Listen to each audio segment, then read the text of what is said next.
Hello and welcome to the 11th video outline my SaaS project.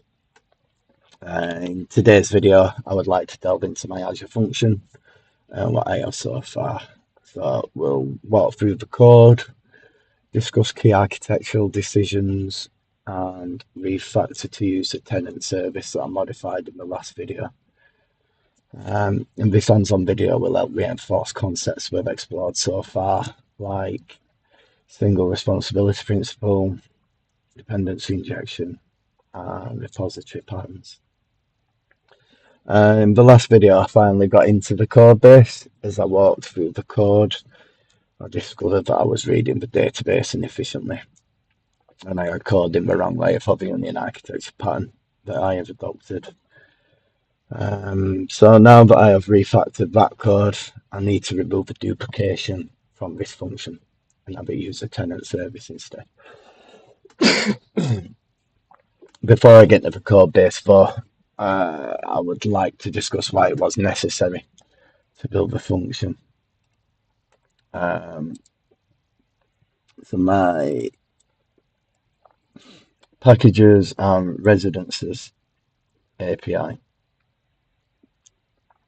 will take requests, and the path will contain the tenant, location, and site.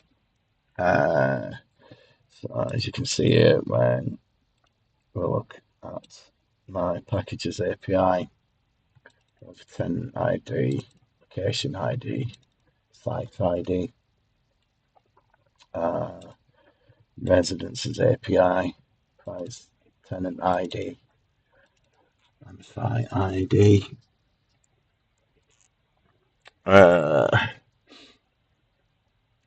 But these don't have access to the concierge management database. Yeah, they're isolated, so I need a way of decoding the squids and getting the GUIDs. So this function will take in the squids and returns the GUIDs. Those two APIs, yeah, these two APIs. We'll call this function from middleware.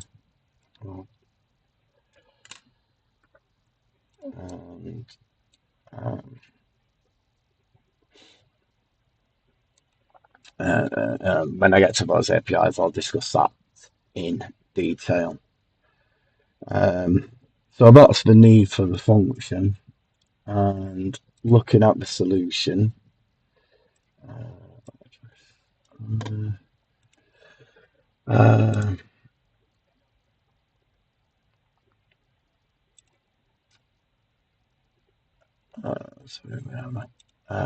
You'll see same on your architecture, name and pattern in the libraries. So again, I'm going to start at the entry point, program CS. And as I scan down the file, I've registered some exception handling middleware. This is very simple.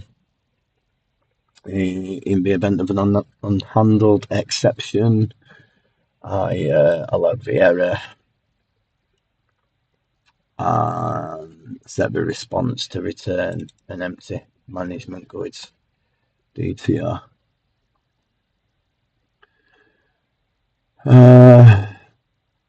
Which consumers at functions can then make decisions on. I might change this in future if I find it would be more beneficial for consumers to receive a 500 response instead.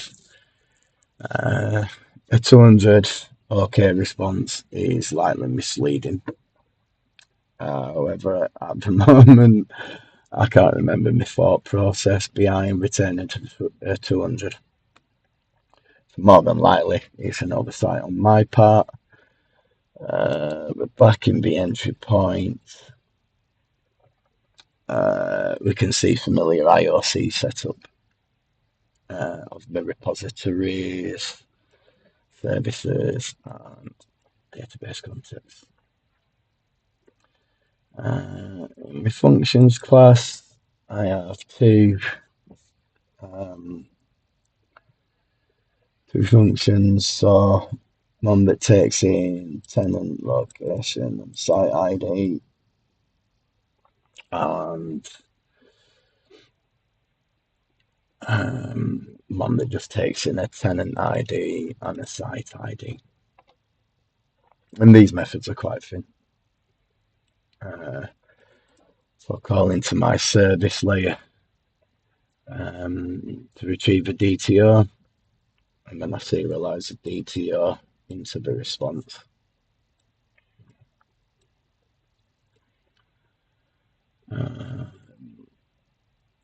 So I've just noticed I've made the same mistake as in my API. I put the services in the wrong layer again. So I'll rectify that later in this video. For now, I'm more concerned with using the tenant service method I created in the previous video. So currently my service method will get a list of the squids that need validating.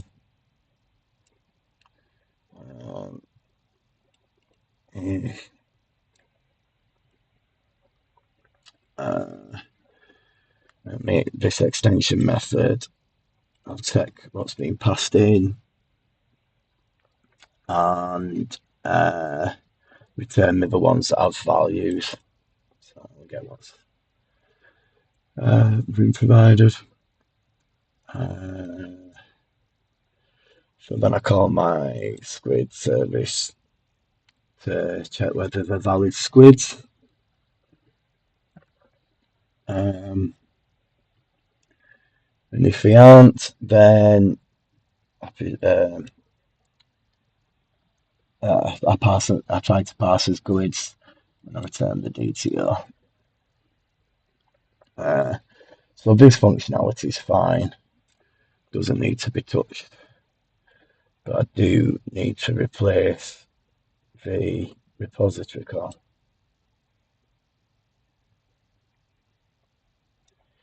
Yeah.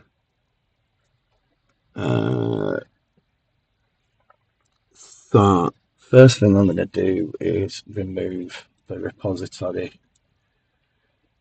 from my constructor.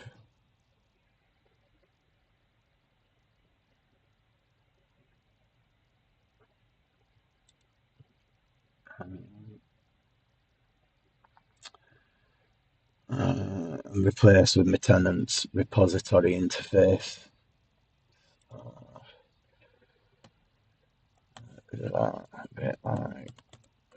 I tenant repository.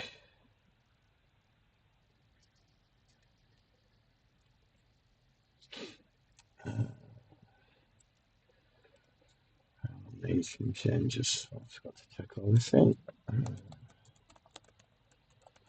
Last video. I'll push that.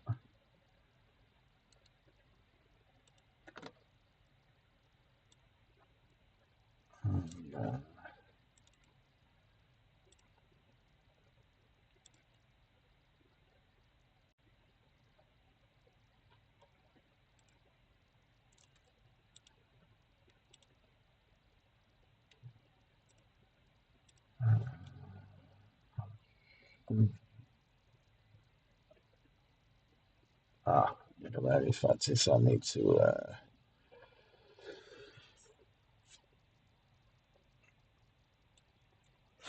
I'm just gonna go to my API.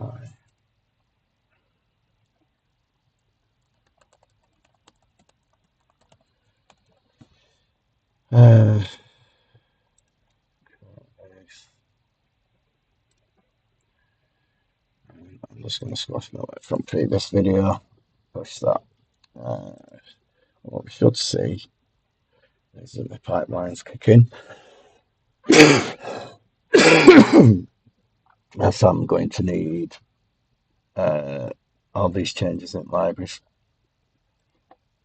that are going to be building infrastructure, test shared, and application services.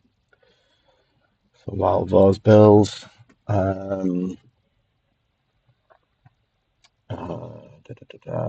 we? That one. Yeah, tenants repository and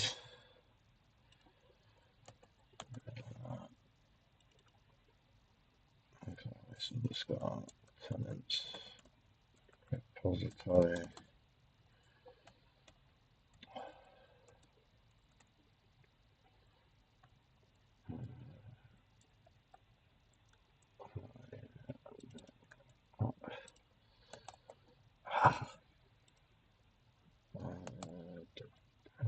Create a field from that.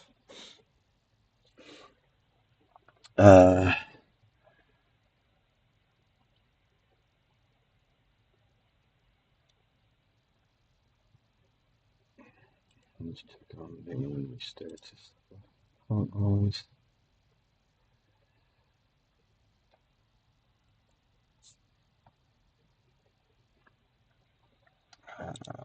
So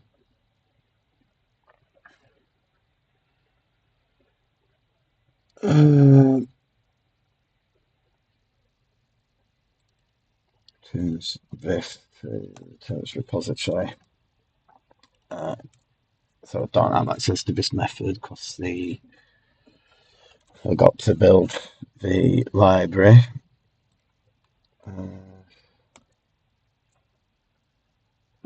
So that's almost done, but nothing much should change. Yeah.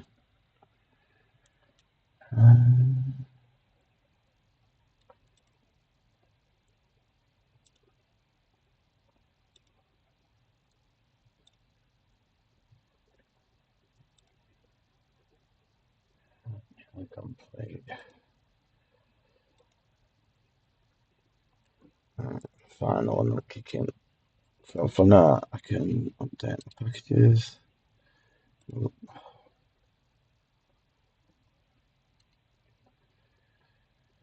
Manage packages.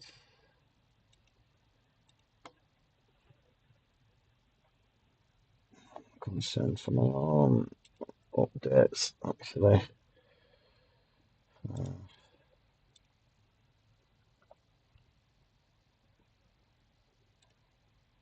Version loaded. On the free.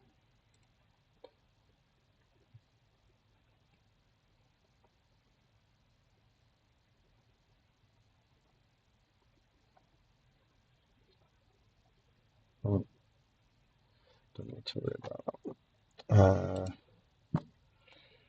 So I'll select all these and update.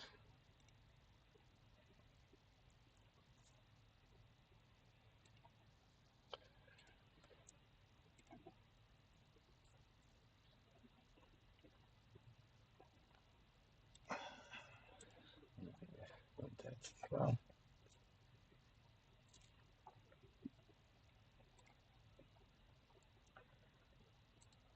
So everything's updated. I should now have a method. If there's any build errors.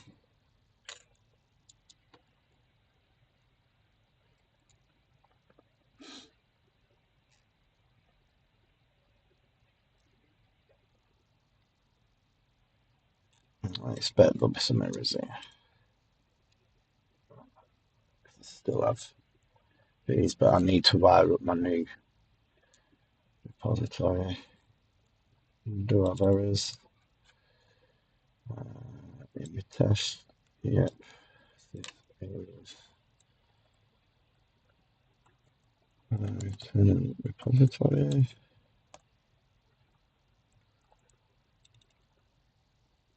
What's the name? Tenant repository.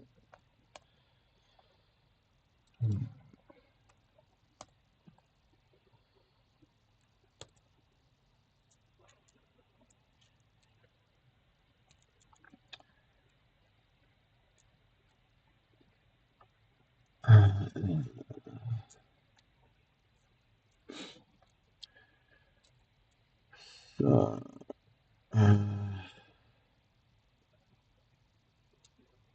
everything's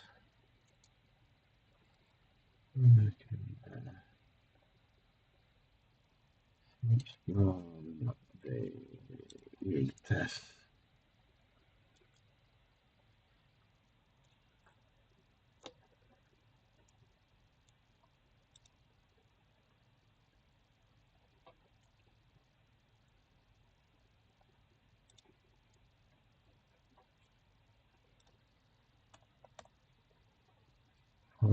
So the free failing test in the services.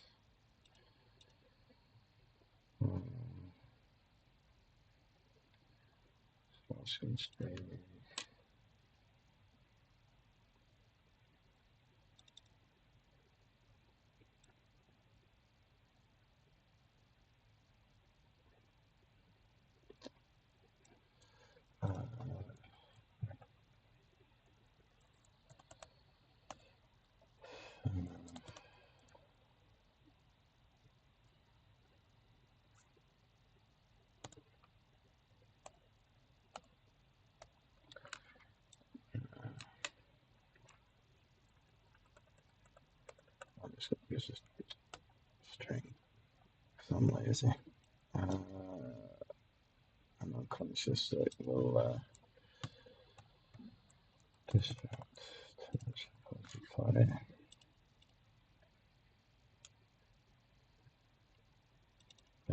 Yes. Initiate. So, again.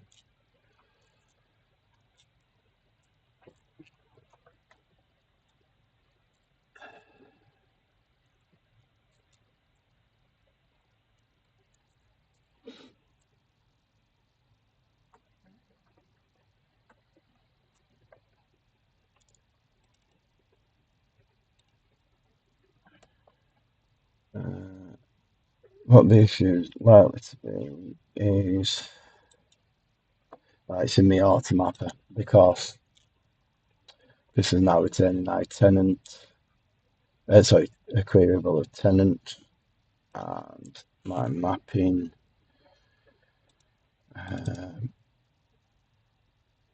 is working against site.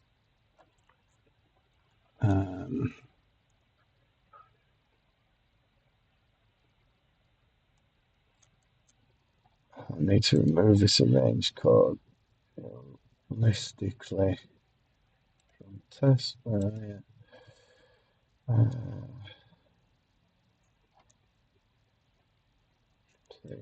needs to come into customization.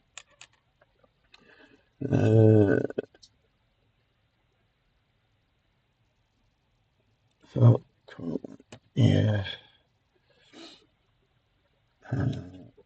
And I'm going to rename this to Guid Lookup for customization. Or composite customization. So I'm going to try something new with me naming my customizations, associating them with a test. Should hopefully make them understanding their purpose easier. So I'll create a new customization as well called Guid Lookup Tenant Customization.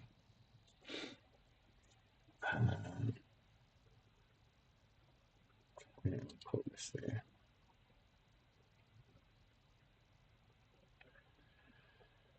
And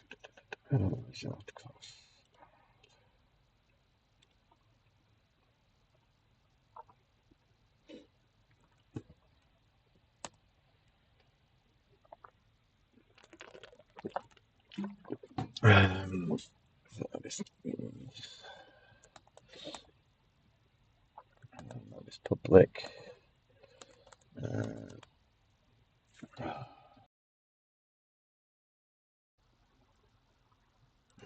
Okay, so me earphone things keep cutting off on me. So this needs to be a customization. And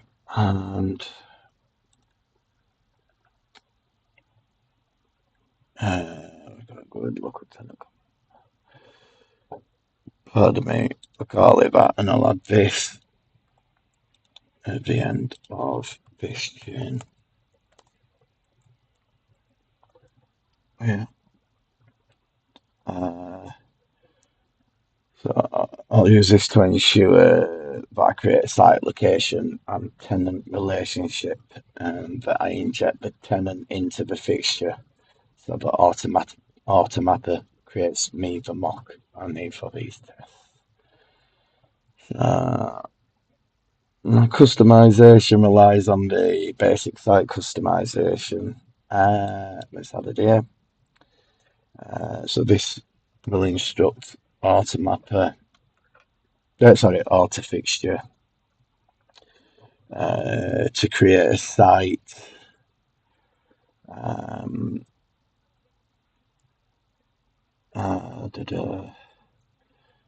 site with a location and a tenant. So I've got my tenant and location.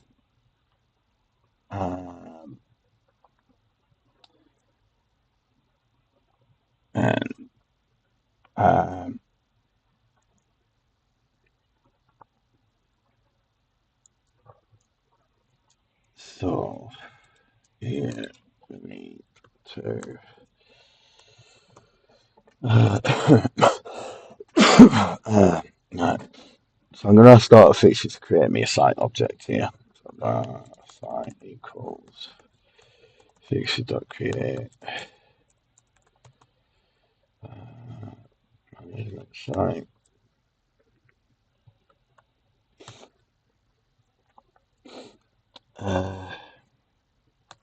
And then I'm going to capture the tenant. Site location tenant. Right, navigation properties. I'll grab the location as well. Site location.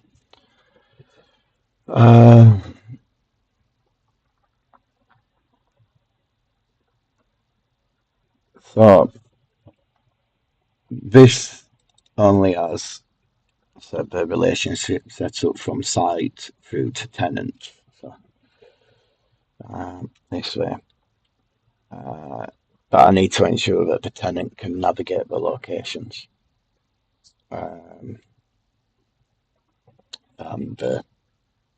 right, so I'll set that up as well, and I'll do this with so location dot sites, and we just need a new list here of sites, and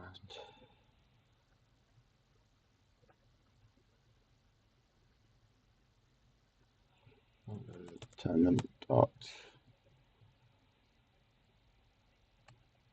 locations. That's going to be that. And then I inject into my AutoFixture.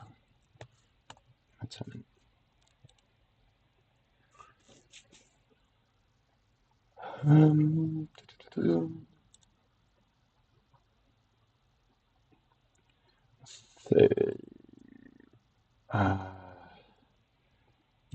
test.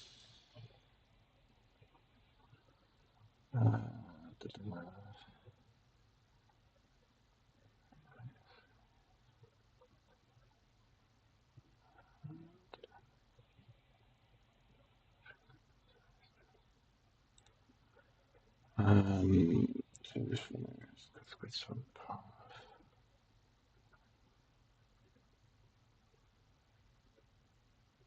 so yeah, I no longer need this site. What I need is my tenant. I want tenant to go inside this.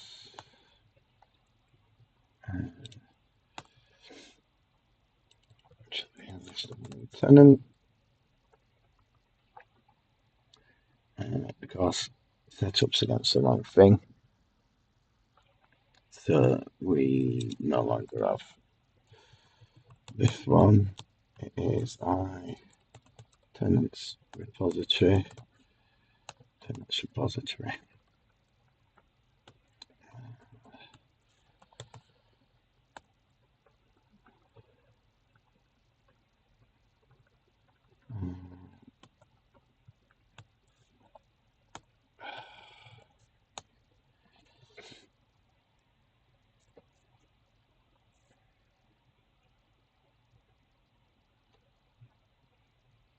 Some cleanup on my test to do at some point. That can be tech debt. So those.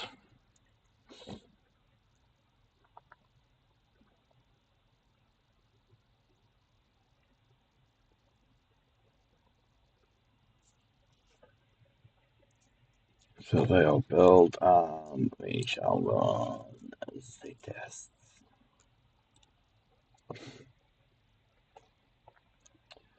So you can see a few failing tests and I'm missing a map. So technically you could argue that this is no longer a pure unit test as the test is now coupled to AutoMapper. I can live with this as it means my mappings get tested and there's a chance that I'll get early feedback if any of the mappings break, which we've seen here. So accepting that dependency in my test ensures I catch issues early. And this is something I am happy to live with as it feels pragmatic to me. So in the mapping profile,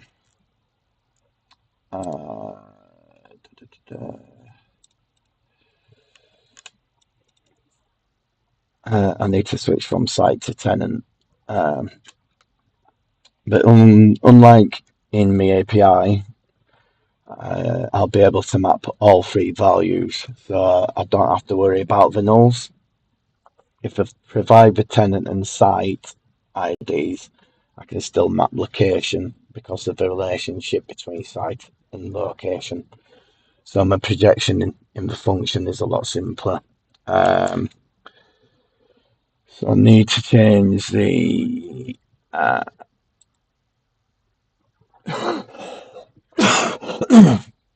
the tenant ID. So I need to change the tenant ID. So this is tenant. I change this to external identifier.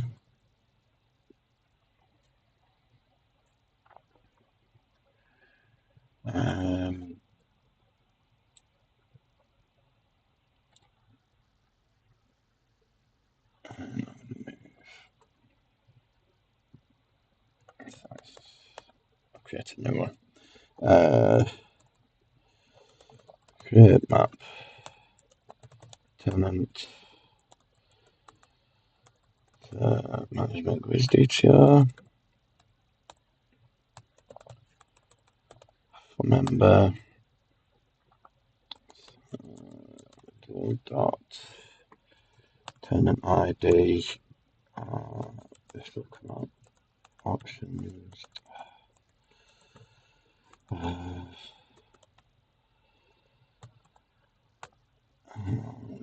Source equals source dot external identifier. For member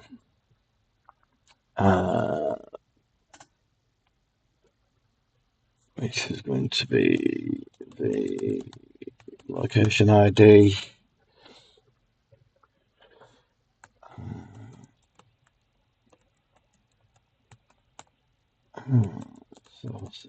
Source dot so locations tip first.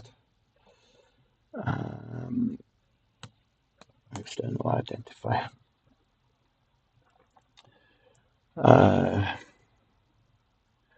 So I expect to have one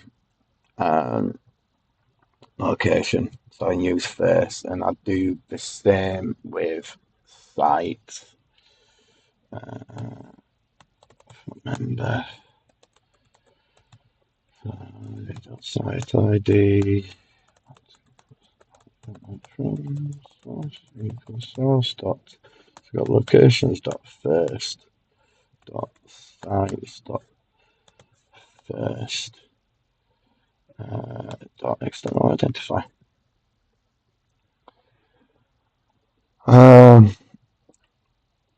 So that navigates through relationships, and I do this.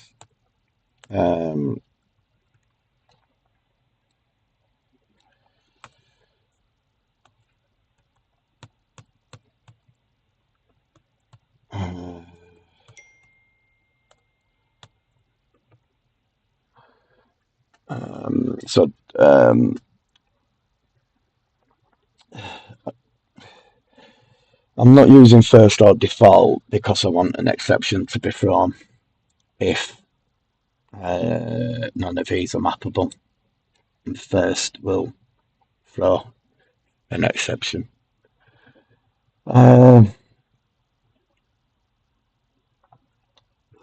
So if none are mappable, I don't want to mask an issue in this instance. So with that in mind, I'll also change my global exception handler to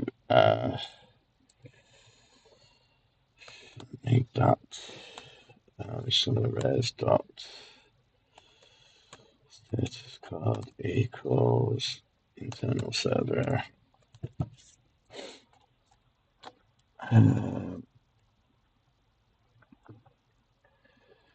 So now when I run my test, I should pass.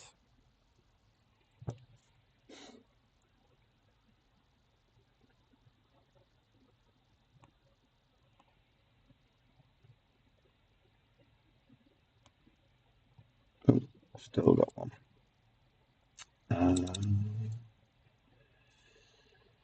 Yep, again, forgot to change this one. So this one needs to be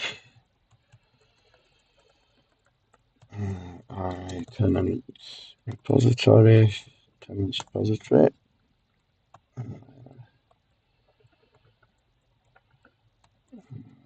Tenant repository. This will return tenant. Oops, we need to pass in tenant.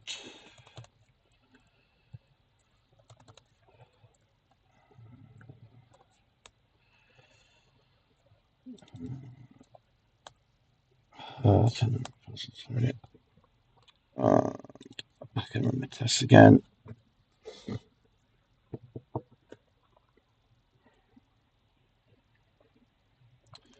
And they'll pass. So I know that I've replaced the repository implementation.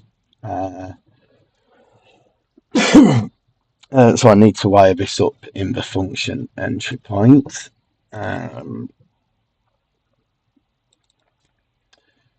Here, so this will be tenant repository,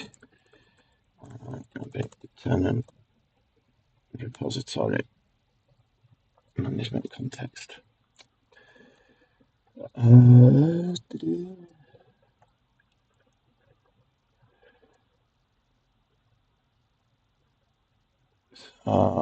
When I jump into the repository class, it's no longer used. So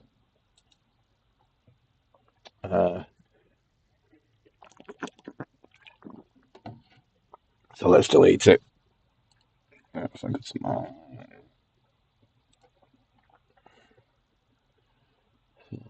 I'll delete that and in the folder, delete that. So I'm sticking around. Oops. Now I have some interfaces, and that's because they were getting pulled through the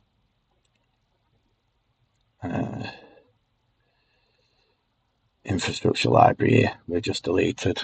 So what we can do is pull them through from the actual library that we now getted.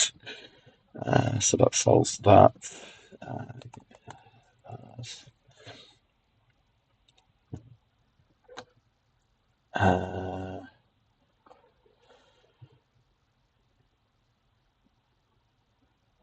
So last thing I need to do is I need to move my services into this layer. So I'm going to cut those and paste. Delete that folder. We update the namespace.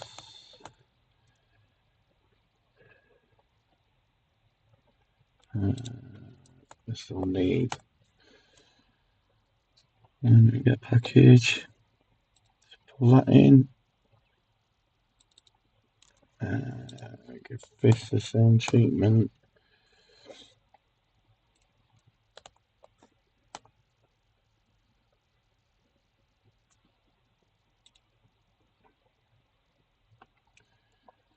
Rebuild.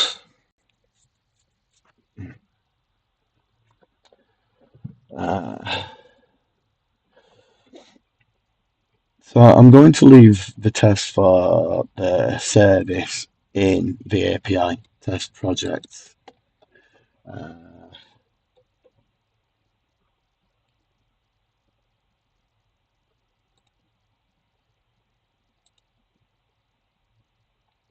Yeah, that's no longer needed because that's coming from different projects anyway.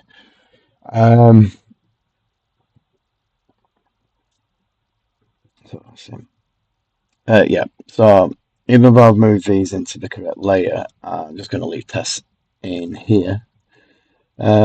Just because I don't want to create a new test project just for one class.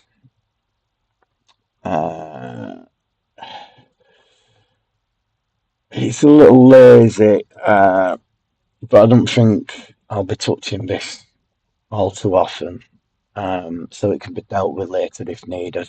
And then all that remains is to run the test suite.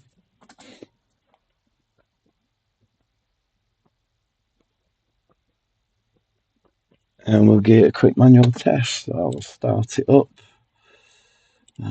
Start as users API.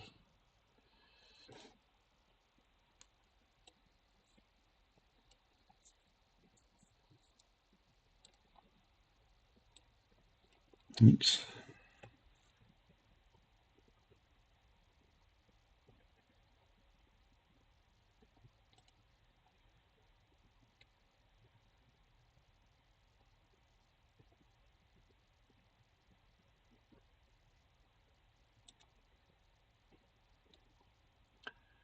And it's finally up and running. So, well, log in.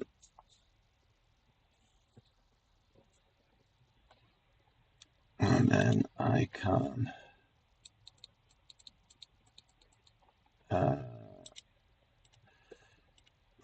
against me Guid. So look them up from squids.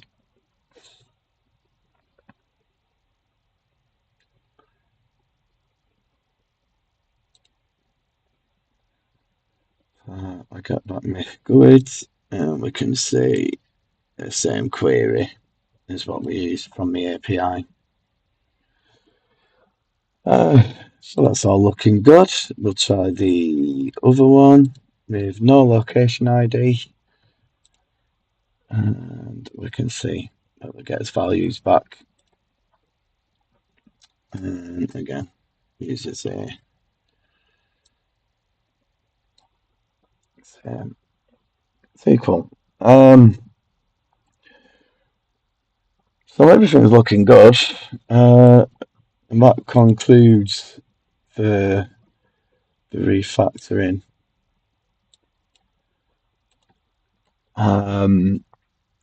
So hopefully you're now seeing the, sorry, bring the code back up. So hopefully now you see the benefits to dependency injection. I swapped the repository interfaces, fixed up any errors, ran my tests, and they all came back green. When I ran the function, both endpoints succeeded. And that were a refactoring again that could have been fraught with danger. And it's turned into a trivial coding exercise.